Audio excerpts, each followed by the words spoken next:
Chers amis d'Omerta, bonsoir. Le documentaire que vous vous apprêtez à visionner est exceptionnel. Pendant plus de 3 semaines, Régis Le Sommier et Abdoulaye Djedia se sont rendus en République démocratique du Congo, dans l'est du pays, dans la région de l'Ituri. Dans la région du Kivu, depuis 30 ans, des bandes armées comme le M23, soutenues par le Rwanda, se livrent à des pillages et des massacres de masse sur la population civile. Selon l'ONU et de nombreuses ONG, ces tueries de masse ont déjà fait plus de 10 millions de victimes. L'objectif de ces bandes armées est de créer le chaos dans la région pour s'accaparer les immenses richesses minières dont regorge le sous-sol de l'Est de la République démocratique du Congo. Ce documentaire vous emmène au contact de ces femmes victimes de viols, de ces enfants martyrs que la guerre a jetés sur les routes ou dans des camps de réfugiés. Il vous emmène aussi au cœur de ces mines de cobalt, de coltan et d'or qui font la richesse du sous-sol congolais et qui sont l'une des principales motivations de ces bandes armées qui souhaitent s'accaparer ces richesses minières au mépris de la souveraineté de la RDC. Vous allez aussi découvrir que ces minerais, ces terres rares, sont devenus un enjeu stratégique pour Donald Trump qui en a fait l'une des priorités de son action diplomatique. Ce documentaire exceptionnel, vous pouvez le retrouver dans sa version longue sur notre application mobile, dont le lien est en description de cette vidéo. Notre équipe a besoin de votre soutien. N'oubliez pas de vous abonner à cette chaîne YouTube, de liker, commenter, partager cette vidéo. Bon visionnage et à très bientôt.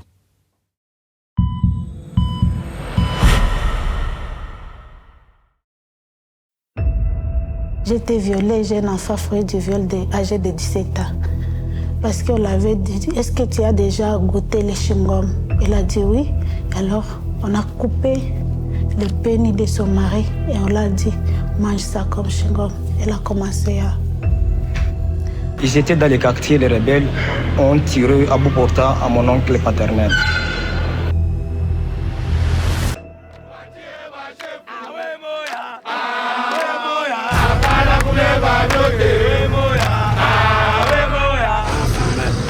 Quoi?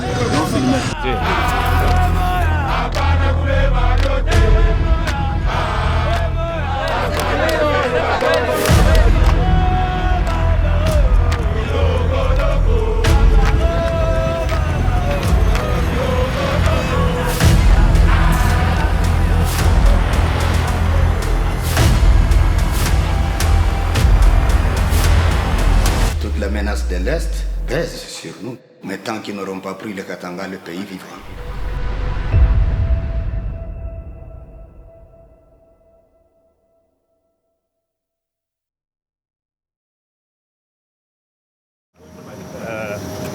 République démocratique du Congo. Premier voyage ici. Première étape, Kinshasa.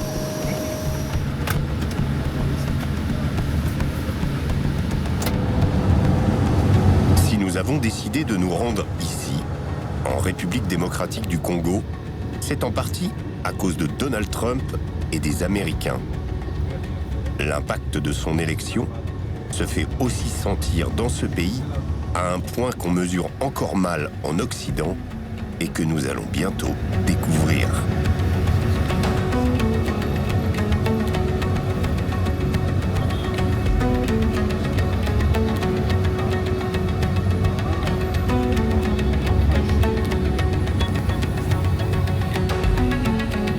Ces derniers temps, Donald Trump semble être présent partout sur Terre.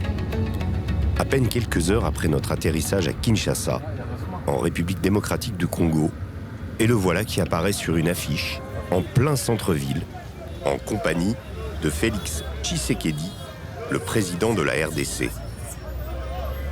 Ces posters célèbrent l'accord signé le 27 juin entre la RDC et le Rwanda, sous l'égide des États-Unis d'Amérique. Sans Trump, nous étions foutus, répètent souvent les habitants. Mais qu'a-t-il fait au juste ? D'essayer de vous raconter un petit peu cette situation complexe qui dure depuis 30 ans ici. Et puis, ce qu'on a noté aussi, on peut aussi en témoigner, c'est que l'accord qui vient récemment d'être conclu entre les Américains, le Rwanda et la République démocratique du Congo semble susciter beaucoup d'espoir. Ici, on parle d'une nouvelle ère qui pourrait potentiellement commencer, même si c'est un accord extrêmement peu contraignant quand on le lit. et qui n'a pas encore été signé, qui va être signé à Washington récemment, bientôt par le président de la République démocratique du Congo, le président rwandais également, le tout sous l'égide de Donald Trump, avec, on sent bien, derrière ce profil évidemment cette guerre que mènent les États-Unis, que se livrent les États-Unis et la Chine. Que représente exactement cet accord pour les Congolais? Samy Aboudango, vice-ministre de la Défense, voit en lui un immense espoir. Nous saluons cet accord parce que c'est déjà une porte pour la sortie de tout ce que nous avons subi pendant plus de 30 ans. Cet accord est en faveur du peuple congolais parce que cet accord met fin à toutes les tueries, à tout ce que nous avons subi. Je salue l'engagement du président Trump et je salue l'engagement de son administration et pourquoi pas celui de tous les peuples américains qui ont accepté aujourd'hui d'accompagner le peuple congolais à la paix durable et définitive, comme l'a toujours dit le président de la République. Parce que l'accord est porté par une puissance mondiale que vous et moi tous ne pouvons pas remettre à cause. Les États-Unis d'Amérique, c'est une puissance. Les États-Unis d'Amérique, dans le régime de Trump, vous vous rendrez compte que Trump est pour la paix et le peuple congolais pense que c'est un acteur qui pourra sauver ce pays aujourd'hui vers la paix durable.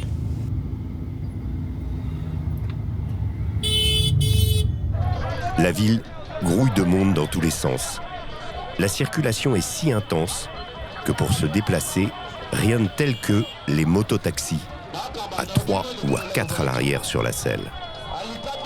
Dans ce chaos immense, chacun est à sa place, même les mendiants qui viennent nous harceler.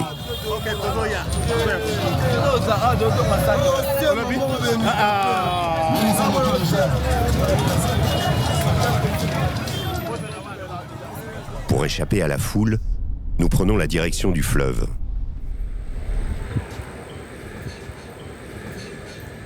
Brazzaville ici, Kinshasa, qui sont les deux capitales les plus rapprochées au monde. Il n'y a pas de pays qui ont leur capitale aussi proche l'une de l'autre. Il y a 1 kilomètre, 2 kilomètres, même pas, qui séparent ces deux villes.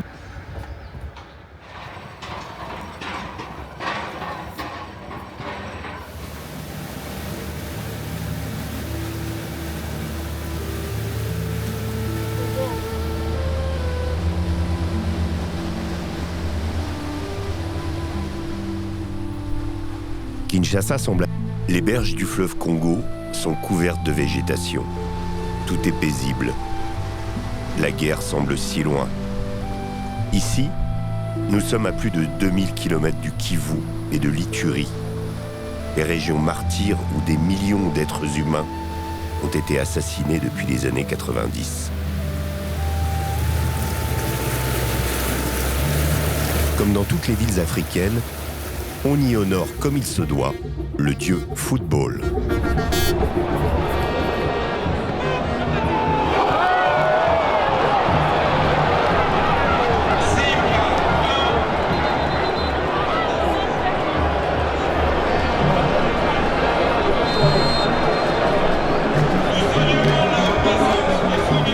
Mais chaque dimanche, les églises font salle comble. À Kinshasa, on les trouve presque dans toutes les rues. Divisé au Congo, pays chrétien à 80%, à part presque égale entre catholiques et protestants évangéliques.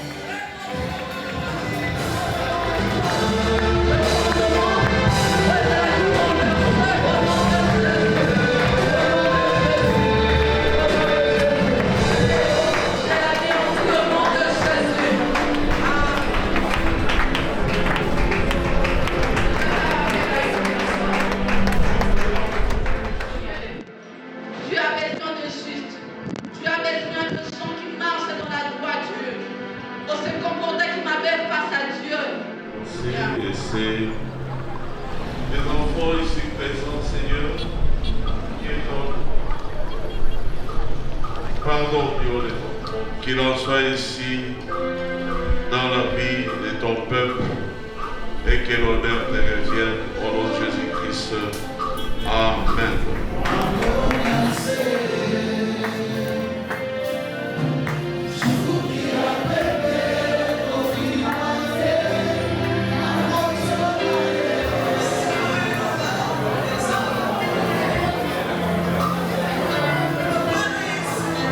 Ici, le pasteur Bruno a recueilli Daniel, ainsi que plusieurs autres déplacés de l'Est. C'est comme cela qu'on dit quand on est réfugié dans son propre pays. Daniel travaillait à Goma et Bukavu, deux villes conquises en février dernier par les rebelles du M23, soutenus par le Rwanda. Je n'ai pas vécu l'arrivée des M23 chez nous à Bukavu, mais j'ai vécu l'arrivée des M23 quand ils étaient à Goma, parce que nous avons quitté Bukavu 2 jours après que Goma soit tombé. L'entreprise a jugé bon d'évacuer notre famille. C'est comme ça qu'on a quitté, mais c'était catastrophique. Racontez-nous un peu comment ça s'est passé. Oui, la guerre, c'est quelque chose de très compliqué. Jusque-là, je ne suis pas encore remis de ces douleurs, de ces traumatismes de la guerre à l'Est. Je vous allez pour une petite histoire. J'ai quitté Bukavu le 27 janvier, comme je l'ai dit, mais avec ma famille et avec mon fils, le cadet qui a 12 ans, sous une forte fièvre terrible. Je devais quitter absolument la ville parce que la ville était menacée. Ce que les gens ne vivent pas ici, ils s'imaginent peut-être que c'était une blague. C'est terrible. Les gens sont bloqués dans leurs maisons. Ça tire même devant votre porte. On cherche même les jeunes gens pour les tuer. On assimile les jeunes gens à être des gens qui ne sont pas avec les rebelles. On tire à bout portant. Tout le monde qui est soupçonné seulement. Il suffit qu'on vous soupçonne d'être contre ces gens-là. Vous êtes pris pour une destination que vous ne connaîtrez jamais. Et la famille n'a même pas le droit d'aller demander où serait notre papa, où serait tel monsieur que vous avez pris. C'est des choses comme ça.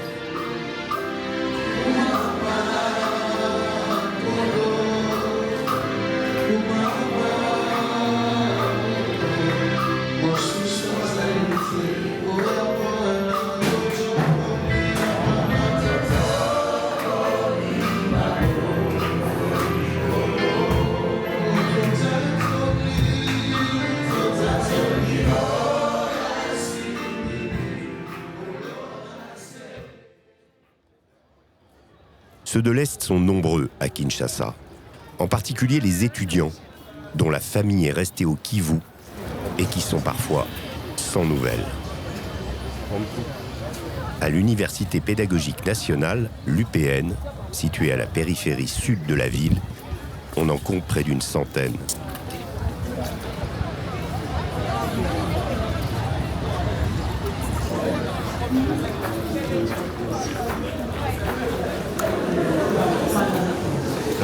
Bonjour.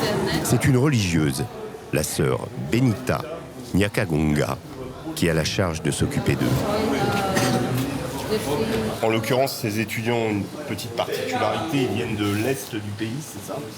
Ces étudiants viennent de l'Est de notre pays, tout l'Est. D'accord. Tout l'Est, ces étudiants apprennent ici, ça fait un temps, mais ils ont vécu une situation un peu macabre que vous connaissez. Ce qui se vit dans notre pays aujourd'hui sont victimes de la guerre d'agression. D'accord.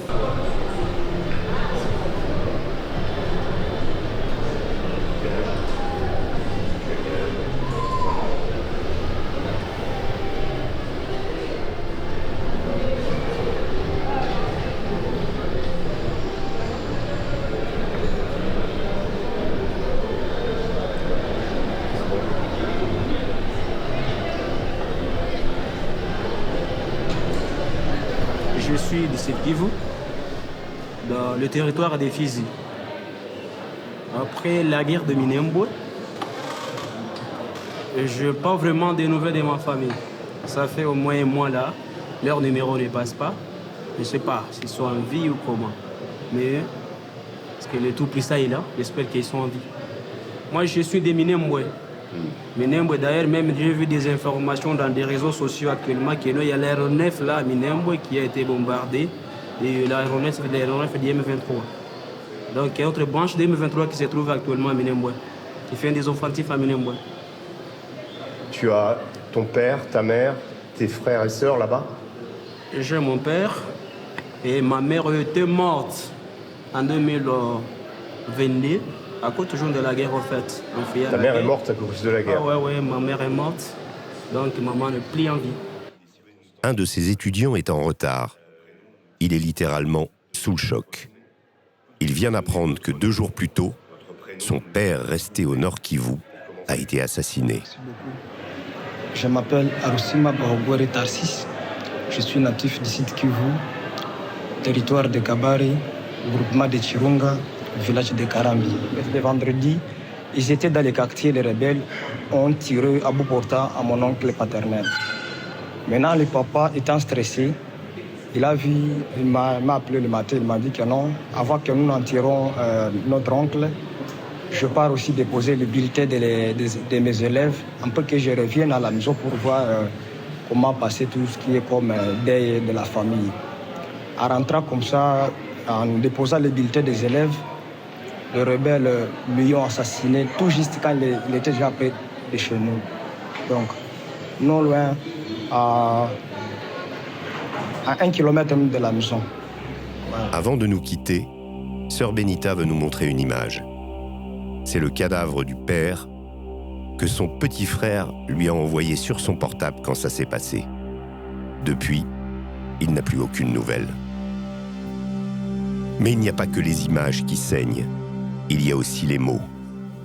Écoutez ceux de des anges, violés par des combattants du M23. Je suis victime 2 fois. J'ai été violée, j'ai un enfant fruit du viol âgé de 17 ans. Donc, il est aussi témoin de tout ce qui s'était passé là-bas. Violée et enlevée. J'étais enlevée dans la forêt, j'ai fait 6 mois dans la forêt. C'est là que je suis sortie avec une grossesse. Donc, mon histoire avec ce groupe rebelle, nous, on les appelle chez nous les interarmes FDLR. C'est le groupe FDLR qui était venu dans notre village. Ils ont brûlé tous nos villages. Notre village, ils ont brûlé mon papa dans la maison et parce que mon papa était chef du village. Il y avait aussi une maman qui avait mâché les pénis de sa femme, de son homme, parce qu'on l'avait dit « Est-ce que tu as déjà goûté les chewing-gums » Elle a dit oui, elle croyait que ce sont des chewing-gums qu'on veut juste la donner.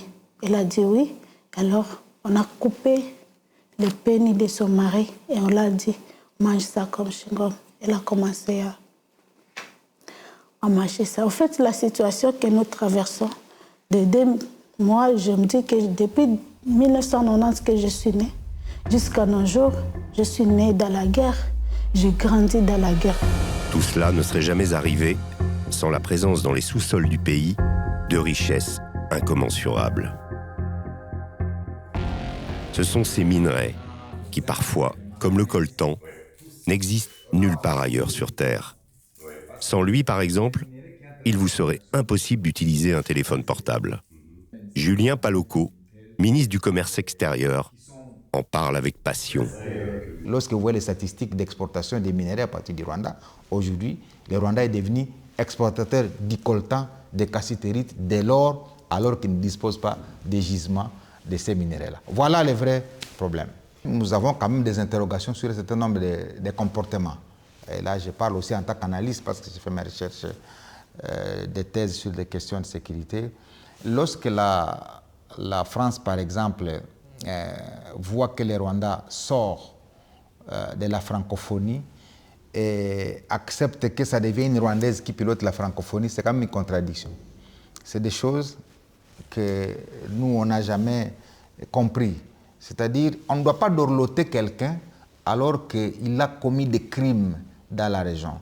Il ne faut pas que les génocides suscitent une compassion aveugle pour que les gens ne voient plus la réalité en face. Mais ce que la France fait pour tenter de réunir les gens, c'est pour nous un sentiment d'encouragement que nous devons avoir pour dire qu'il faut que les gens se réunissent pour qu'ils sachent qu'il y a une crise oubliée. Parce que de la même manière qu'on parle de la crise à Gaza, de la crise en Ukraine, eh bien on a oublié une troisième crise qui a fait plus de victimes qu'en Ukraine qu'entre les Israéliens et les Palestiniens. C'est la crise de la République démocratique du Congo. Et je suis heureux de pouvoir partager ces éléments avec vous parce que les 10 millions de morts que nous avons connus sur les 30 ans, ça approche le nombre de morts de la Deuxième Guerre mondiale. Mais qui dit richesse, diamants et autres terres rares, dit forcément corruption, blanchiment et crime. Les hommes rassemblés autour de cette table n'ont pas une tâche facile. Ils travaillent pour la cellule nationale du renseignement financier, la CNRF. Le travail de la cellule de renseignement financier, au fait, c'est de lutter contre le blanchiment des capitaux et le financement du terrorisme. En termes clairs, c'est pour éviter que l'argent sale ne soit injecté dans l'économie nationale. Nous avons au niveau de la fraude fiscale, il y a également la fraude douanière, il y a également au niveau de la corruption, le risque est élevé, criminalité environnementale, le risque est élevé. Également dans le secteur de financement du terrorisme, du fait déjà de ce nombre croissant des groupes armés au niveau de l'Est qui sèment l'insécurité et qui favorisent également les actes de terrorisme et les actes de blanchiment des capitaux. Et par rapport à ce travail qui a été fait, il y a eu de recommandations. Donc, le pays a identifié, a évalué le risque et a formulé des recommandations, c'est-à-dire de mesures pour atténuer ces risques liés au blanchiment des capitaux et au financement du terrorisme. Je crois que nous pouvons certifier aujourd'hui que la CNRF a fait un grand travail pour permettre de réduire tant soit peu les financements vers les groupes qui sont dans la région. Les premières actions phares, c'est que la CNRF, ce n'est pas pour qu'il y ait l'inclusion financière. L'inclusion financière voudrait que tout l'argent passe par les systèmes bancaires. Lorsque les systèmes bancaires évoluent normalement, ça permet à ce que des mouvements de fonds soient surveillés. Aussi, parce qu'aujourd'hui, grâce aux actions de la CNRF, l'utilisation du cash a sensiblement diminué, mais c'est vrai que ça continue. Et ces comités est rendu opérationnel grâce aux résolutions du Conseil de sécurité. Il y a la résolution 1267 liée à Al-Qaïda et à l'État islamique. Il y a la résolution 1373 qui demande aux États d'avoir un comité de sanctions financières qui mette en place une liste nationale de financiers ou de personnes liées aux actes terroristes. Nous embarquons pour Lubumbashi, capitale mondiale du cobalt et deuxième ville du Congo. Le cobalt, ça sert à quoi? À confectionner des batteries. Chaque Tesla, par exemple, en contient 10 kilos. Et le Congo en produit 90% des besoins.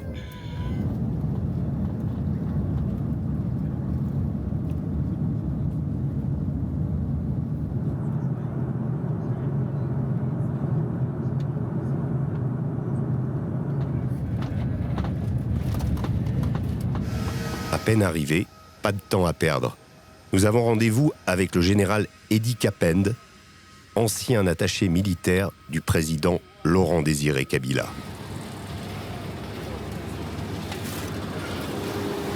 Le général est une légende dans l'armée congolaise. C'est lui qui dirige la sécurité des 4 provinces, dont le Haut-Katanga, la plus riche en minerais dans tout le pays, est l'objet de toutes les convoitises. Entre autres, s'il y a la guerre à perpétuité chez nous, à l'Est, c'est à cause des minéraux. Or, le Congo, notre pays, a comme base économique et minière dans l'ex-Katanga que je commande sur le plan militaire. Ça veut dire qu'en dehors de la sécurité, d'une manière générale, nous avons aussi l'obligation de protéger tous les secteurs miniers pour que ces mines ne soient pas les lieux de concentration des groupes armés qui peuvent se perpétrer de manière assez dangereuse contre notre pays. Le Katanga, c'est une zone stratégique sur le plan économique, sur le plan politique et sur le plan opérationnel. Et donc, j'ai le devoir d'empêcher que toute forme d'agression, toute forme de pillage, toute forme de groupes armés n'arrive ici parce que le terrain serait trop fertile pour ces gens de barbarie si jamais ça arrivait.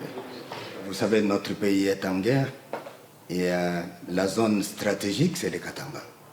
Toute la menace de l'Est pèse sur nous, de sorte que si nous n'arrivons pas à stopper la progression de l'ennemi du côté là où il se trouve, ça veut dire que nous serons la première cible du canon de l'ennemi. Et nous veillons sur ça et nous pensons qu'ils peuvent prendre partout, mais tant qu'ils n'auront pas pris le Katanga, le pays vivra. Ce sont les hommes du général qui vont nous accompagner dans les mines. Car les trésors du Congo ne se visitent pas comme ça. Il faut montrer patte blanche et surtout être bien armé pour s'y rendre. Pas moins de 6 militaires nous accompagnent. Alors voilà, aujourd'hui on est parti avec une unité de l'armée. On va aller visiter les mines qui sont tout autour de Lubumbashi. Là on est encore dans la ville. On doit passer encore chercher les papiers parce que c'est toujours assez compliqué au niveau administratif. Il faut obtenir les formulaires, donc on a encore tout ça à faire. Et ensuite on partira pour justement, là on arrive là, dans le palais du gouverneur. Et ensuite après, on va pouvoir partir, les soldats descendent là. Voilà. Nous prenons la route de Kolwezi, un axe vital pour l'activité économique de la région, ce qui fait qu'il est emprunté par des milliers de poids lourds tous les jours. La conduite y est pour le moins périlleuse. Les bords de la route regorgent d'épaves de véhicules, victimes de collisions frontales. Nous prenons la direction de la mine de Likasi. Le bitume cède rapidement la place à une piste en latérite qui s'enfonce jusque dans l'arrière-pays.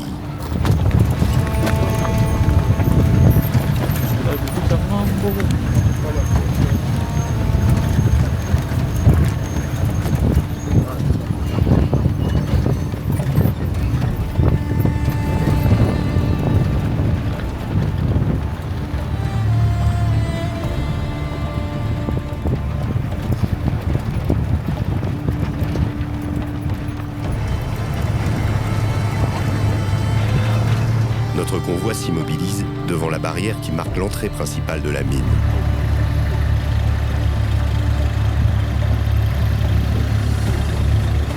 Les creuseurs, comme on les appelle, sont nerveux. Un individu arrive sur le site et il s'imagine aussitôt qu'on va leur prendre leur business. Quoi? Pourquoi? Pourquoi la femme ne faut pas faire? Bon. Mais on a l'autorisation.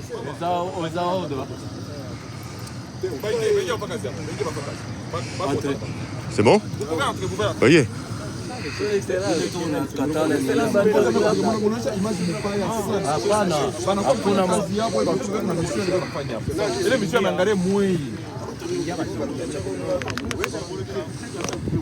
Ouais, okay. Ils viennent d'où là? Vous venez d'où là? Beaucoup déjà sont de Likasi.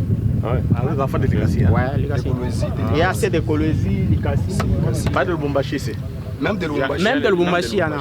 Ah, vous venez ici tous les matins, vous repartez, c'est comme ça la routine. Oui. Vous travaillez combien d'heures par jour ici? De 7h à 17h30. 7h à 17h30. Oui. Ok. Et est-ce que niveau de ce que vous inhalez, c'est dangereux? Je remarque des visages très jeunes parmi eux. Les mines au Congo sont hélas célèbres pour l'exploitation des enfants, pour extraire le minerai. D'accord. Ils sont les vendeurs, ils sont les vendeurs. Cette réponse n'est pas très convaincante. Ah oui. Et ils sont des vendeurs. Ils vendent quoi? Les choses à manger, les bénis. Ah, c'est eux qui amènent à... Nous demandons à rencontrer des mineurs au travail pour qu'ils nous expliquent leur métier. Demi-tour vers un site situé de l'autre côté de la montagne.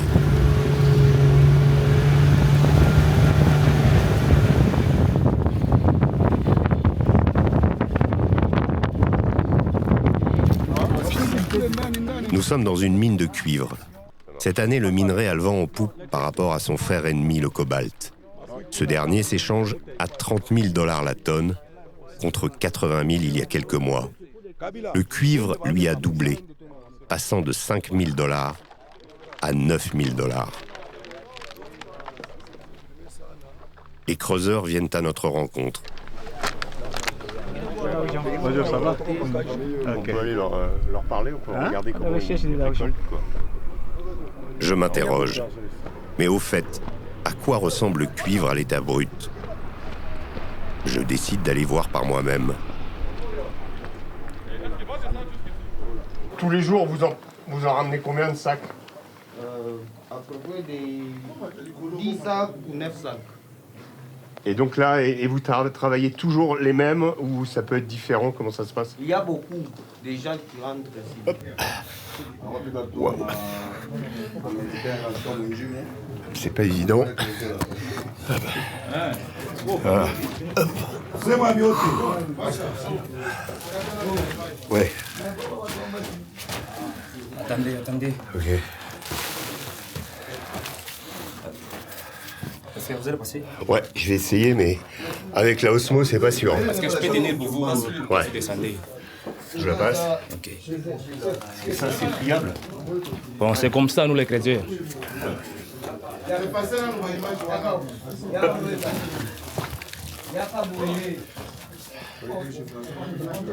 Bon. On souffre. Ça tient le coup. C'est comme ça avec la vie d'éclissage. Ah ouais. Ok. C'est pourquoi si vous voyez de pelles, c'est lorsqu'on constate qu'il y a de danger, il n'y a pas des éboulements, parce que nous avons une coopérative qui nous aide un peu quand même. Ouais. Lorsqu'il y a le danger, on appelle l'appel descend, arrange là où les chrétiens travaillent. Ah d'accord. Ok. Est-ce que vous vous battez pour trouver quelque chose à manger? Okay. Ça, c'est du quoi? C'est du quartz qu'on voit là? Quartz. Donc, si, vous voyez ici, il y a le quartz et il y a une partie là, il y a des cuivres. Ah, montrez-moi. Ok. Le verre ici, ouais. Ce sont des cuivres et là, on travaille, ce sont des fers. Il y a des... Donc le quartz annonce le cuivre? Oui, ça marche de pair. Okay. Oui, là, il y a les cuivres, il y a aussi une partie là de quartz. Voilà. Merci beaucoup, ça me fait plaisir. On remonte, il est avant. Ici, je pourrais pas. Voilà.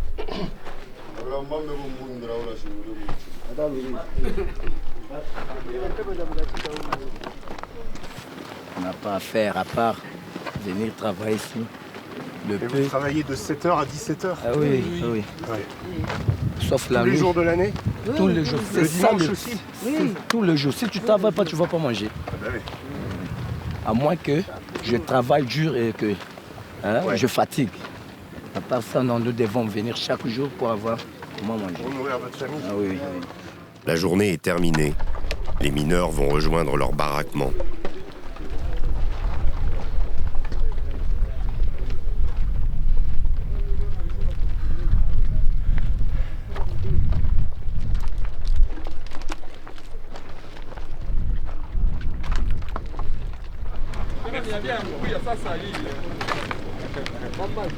Oui, alors c'est un plateau un peu particulier puisque c'est un peu la fin de la journée. Là, on vient de passer quelques heures avec eux. Ils nous ont montré l'endroit où ils travaillaient. C'est le moment de détente. On le voit, il y a de la joie. Ils étaient très contents de nous voir. C'est des gens qui travaillent de 7h du matin jusqu'à 17h le soir dans la mine, à creuser dans des trous. Et voilà, donc là c'est le moment un petit peu de détente.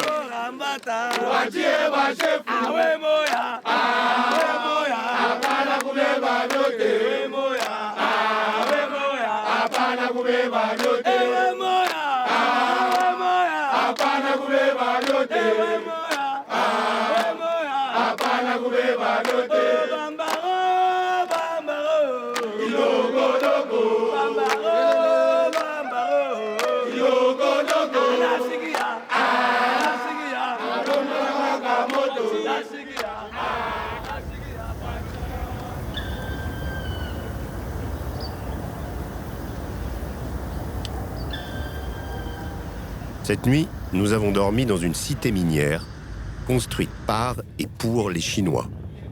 Plus exactement, pour les techniciens de TFM.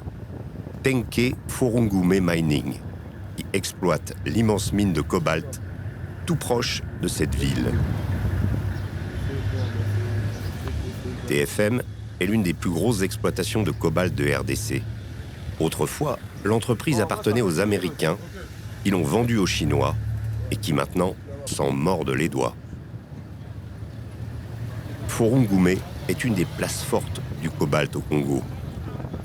Les Chinois évacuent le précieux minerai par le rail, via la Zambie, puis la Tanzanie, jusqu'à l'océan Indien. Avec l'accord signé le 27 juin dernier entre la RDC et le Rwanda, sous la houlette de Donald Trump, les Américains utiliseront sans doute bientôt le port de Lobito, en Angola, pour évacuer le minerai du Kivu et du Katanga. Donc vous avez toujours connu cet endroit-là comme ça? Oui, cet endroit a toujours été comme ça. D'accord. Mais depuis, avec l'avènement du code minier, il y a eu beaucoup de développement avec TFM qui apporte sa touche dans la commune de Fungurumé pour développer cette entité qui a autant resté pendant des années et des années non développée. Maintenant, actuellement, avec l'apport de TFM, la commune de Fungurumé, ça va maintenant. Donc la mine participe, la mine possession chinoise participe à l'aménagement de la commune et à son amélioration. Exactement. D'accord. Exactement. Ok. À Furungume, TFM construit en outre des orphelinats, finance des projets de voirie.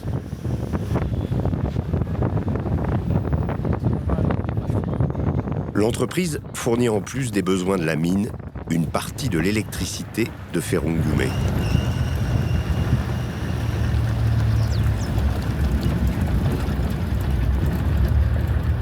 La concession régit la vie collective jusqu'au fond de la prison de la ville où la plupart des détenus qui s'entassent en attendant leur jugement sont accusés de vol de minerai. Ici, la tentation est forte et le minerai, ça rapporte. Bonjour, je suis journaliste français. Je voulais savoir pourquoi vous êtes là et pourquoi ces gens, vous avez été arrêtés. Moi, je suis incarcéré ici. J'ai été interpellé pour motif d'escroquerie, dont moi, je ne le connais pas. Et depuis que je me retrouve ici, il n'y a aucune suite vraiment pour mon cas. Ça fait plus de 2 mois et quelques jours. C'est depuis le 30 avril que je suis ici. Et vous savez pas pourquoi? On m'interpelle d'escroquerie, mais moi, je ne le connais pas. J'ai demandé même que je paie l'argent en question, mais que je sois relâché. Ils refusent. Du coup, je me retrouve toujours ici. Et les gens qui sont là, ils sont aussi interpellés pour des motifs Il y a divers motifs ici. Il y a entre autres les creuseurs, ceux qui violent dans la concession de TFM. Il y en a aussi qui violent quoi? Qui violent la matière, disons. Ah, qui volent? Oui, qui volent, disons. Qui volent du cobalt, des substances, du trafic, oui, ça? Oui. Là, il y a des trafiquants de cobalt. Oui, justement. Ok. Et d'autres aussi pour divers motifs tels que les vols. Ok. Oui. C'est un peu comme ça. C'est surtout ça? Oui. D'accord. À Furungume, la justice vous couvre d'or, à condition de respecter les règles.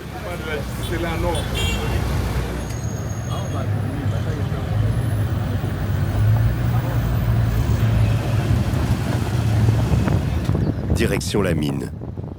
Dès la guérite de l'entrée franchie, c'est l'impression de fouler le sol d'une autre planète qui domine. C'est le domaine de la pierre, des machines de terrassement et des hommes casqués en tenue fluo. Soudain, les militaires congolais s'agitent. Une estafette de sécurité chinoise est venue se garer. Elle nous observe discrètement pendant la visite.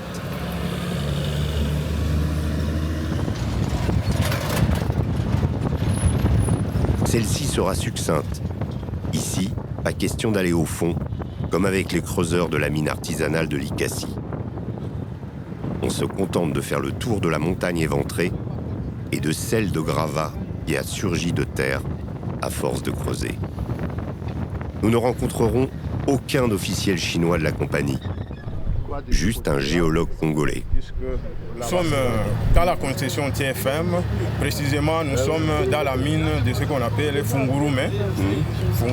Alors dans cette concession, il y a plusieurs gisements. Ici, nous sommes devant. À côté, à quelques mètres, il y a la mine qu'on appelle Fungurume 9, qui est en exploitation. Cette mine, elle fait quelle superficie? On dit qu'elle est très grande. Pas la mine elle-même, mais la concession TFM, c'est elle qui a quand même une très grande superficie. Si peut-être il faudrait avoir ça, je n'ai pas précisément en tête. C'est plusieurs centaines de kilomètres carrés? Oui, effectivement, plusieurs centaines de kilomètres carrés. Parce que la longueur, ça va de Ngouba jusqu'au niveau de vers Kolwezi, c'est au niveau d'Mpumpi. D'accord. C'est à peu près plus de 22 kilomètres. D'accord. C'est la plus grande du Congo?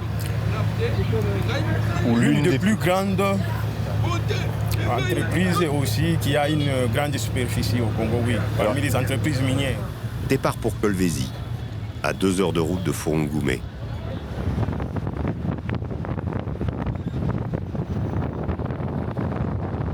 Comment ne pas penser, en se rapprochant de la ville, aux légionnaires français et à leur saut héroïque, le 19 mai 1978. De l'histoire de la Légion étrangère, il ne reste presque rien. Même les militaires congolais qui m'accompagnent n'en ont jamais entendu parler. Kolwezi est aujourd'hui une ville moderne, dont les mines ont fait une grande partie de la richesse.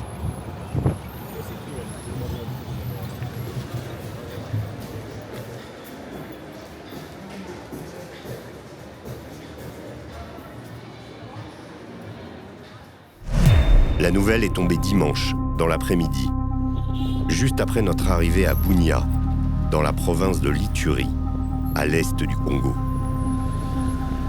Plus de 30 chrétiens ont été massacrés quelques heures plus tôt dans une église sur la commune de Komanda. C'est à une 60aine de kilomètres de Bunia, là où nous sommes. Nous demandons aussitôt à nous y rendre. Le temps d'obtenir les autorisations nécessaires auprès des autorités militaires qui dirigent la province de l'Ituri. Et nous voilà sur le départ.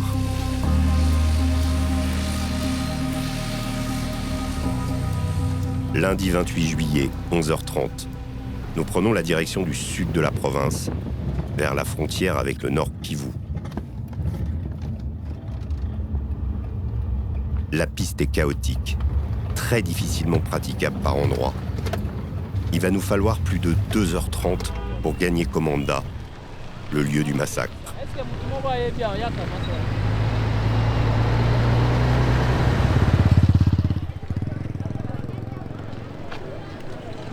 À notre arrivée, le village retient son souffle.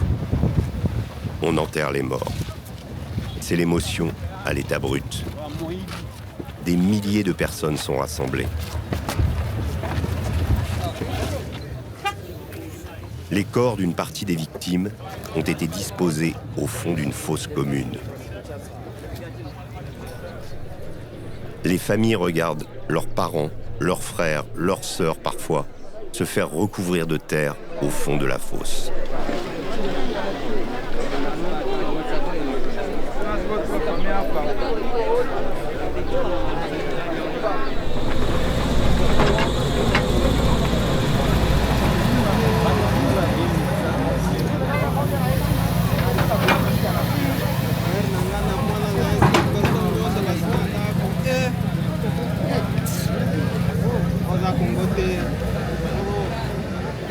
Ce sont des gens de votre communauté? Oui. Comment?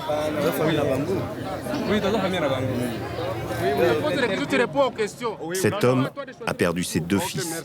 Ils sont en train d'être ensevelis derrière lui. Ce qui s'est passé à nous à Komanda, substantiellement, d'ailleurs, attendu, on ne savait pas comment les ADF pouvaient pénétrer dans notre terrain. Comme on avait ce qu'on disait, une fête de la croisade. Les croisades sont venues de toutes paroisses. Venir ici, célébrer leur fête. Alors, substantiellement, les coups de balle sont attendus. Alors, on croyait peut-être que c'est le vol main armée. Alors, brusquement, d'ailleurs, ce qu'on ne s'attendait pas, on vient d'attendre que non, ce sont les ADF qui sont pénétrés dans notre terrain.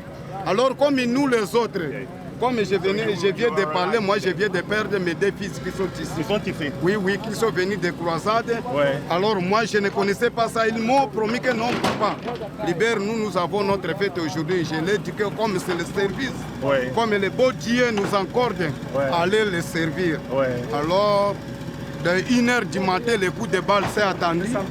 Le samedi passé, le 1h du matin à 1h36 minutes, le coup de balle s'est attendu. Alors, on ne se croyait pas comme, mais d'ailleurs, nous les autres croyaient peut-être que ce sont les bandits. Simultanément, alors, le matin, on se prétendait que non, nous avons des morts et nous avons des maisons incendiées. Lewis a 22 ans, Patia 32. Ils ont tout entendu du massacre et veulent nous montrer les lieux. Parce que ça fait des répétitions à chaque moment, chaque jour. Qu'est-ce que tu vas nous montrer là? Ici, okay. Cette maison, quelque part ici. Ok. Si tu prends l'hôpital. Ok. This is hospital. The hospital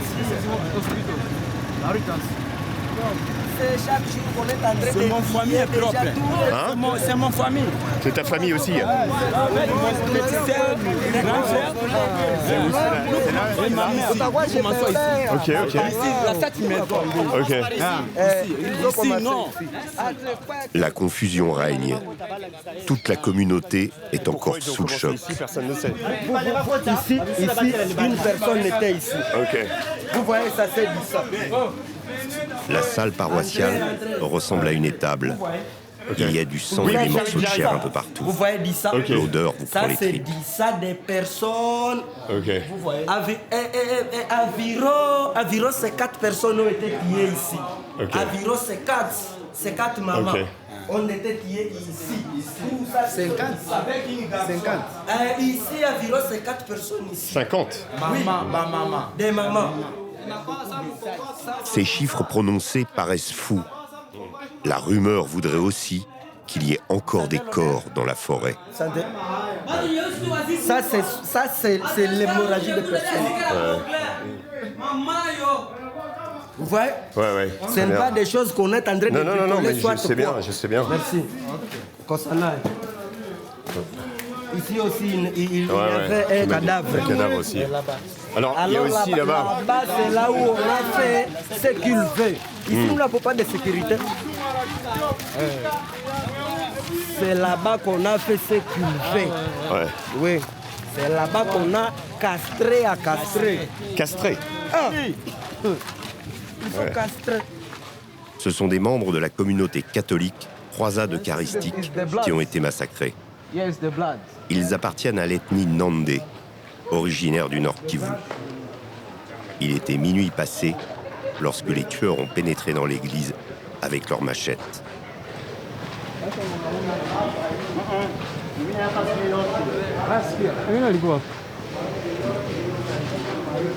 That is the second.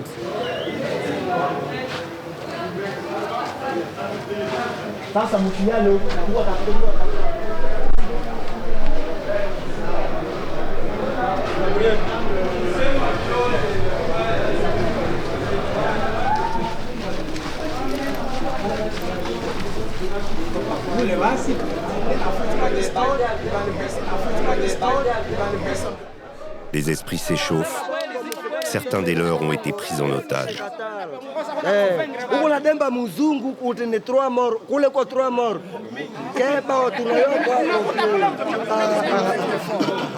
Vraiment, le Congo, c'est un pays qui nous fait fatiguer vraiment. Depuis hier, nous étions avec les gens de la Croix-Rouge. Nous avions dénombré, les corps étaient au nombre de 31 et 2 blessés. Les corps qui sont enterrés là-bas, il y a au nombre de 22 corps qui étaient restés ici dans la salle. Et puis, il y a d'autres corps qu'on avait pris, mais il y avait 22 corps restants dans cette salle depuis hier soir. Et c'est ces corps-là qu'on a enterrés. Donc, nous prions que notre force militaire, la coalition UPDF FRDC, qui fasse tout un effort de récupérer nos gens, de nous remettre nos gens. Parce que nous, vraiment, en commande maintenant, nous sommes délaissés. Nous ne sommes pas déjà. Parce que le gouvernement est là, les soldats sont là, les militaires, la coalition, UPDF, FRDC, tous sont là. Mais aucune intervention. C'est ce qui nous fait souci. Ça nous a brisé le cœur. C'est ça. Vous êtes tout seul. C'est le groupe ADF Nalu qui a commis cette atrocité. Des djihadistes ougandais ayant fait allégeance à Daesh. Mais les ADF ont aussi semé la mort ici, brûlant ce camion, avec 2 occupants à l'intérieur.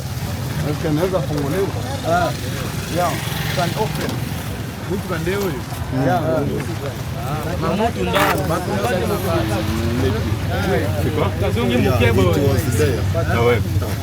So they burn people inside.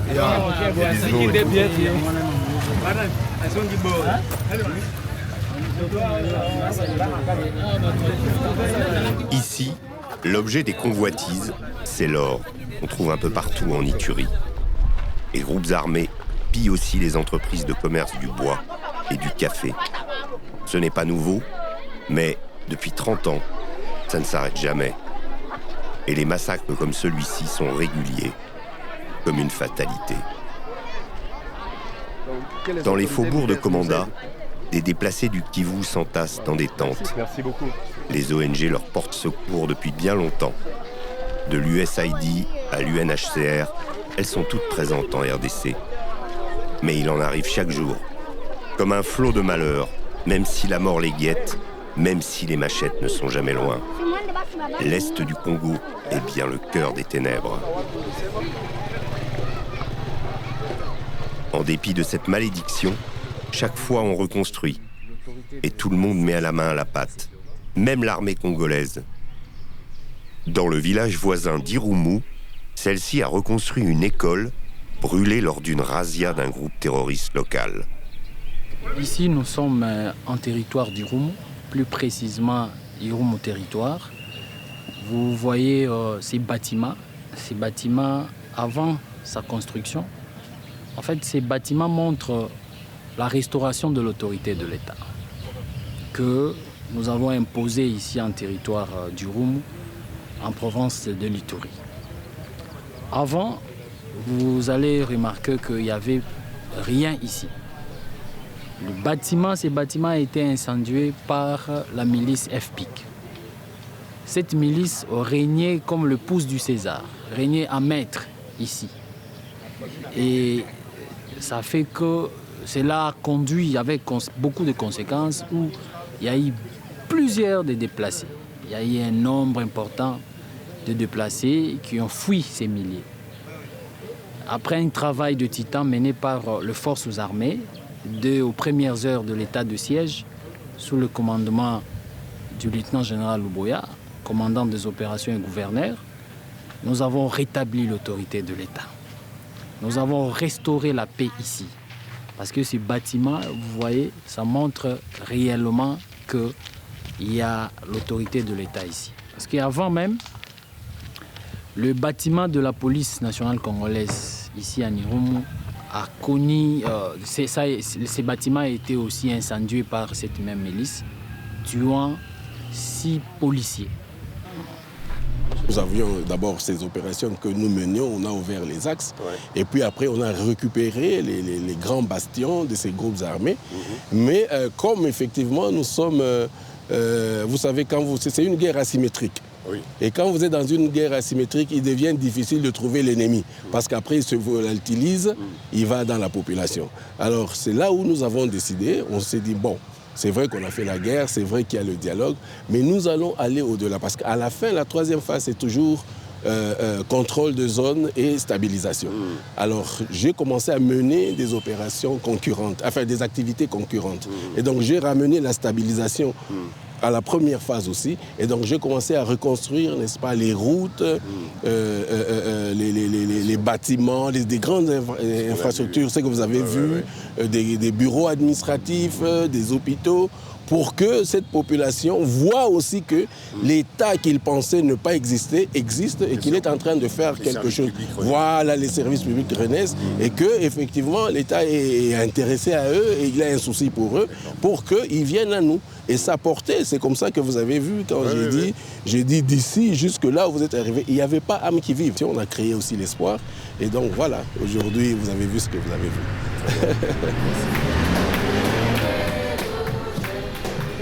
Quelques semaines plus tard, un autre massacre aura lieu quelque part au Kivu. Même groupe armé, même méthode. Le flot de sang qui coule semble sans fin. Le M23, l'allié du Rwanda, occupe toujours la partie est du Congo. En apparence, rien ne change, et les espoirs de paix, nés de l'accord avec les Américains, peinent toujours à se faire sentir.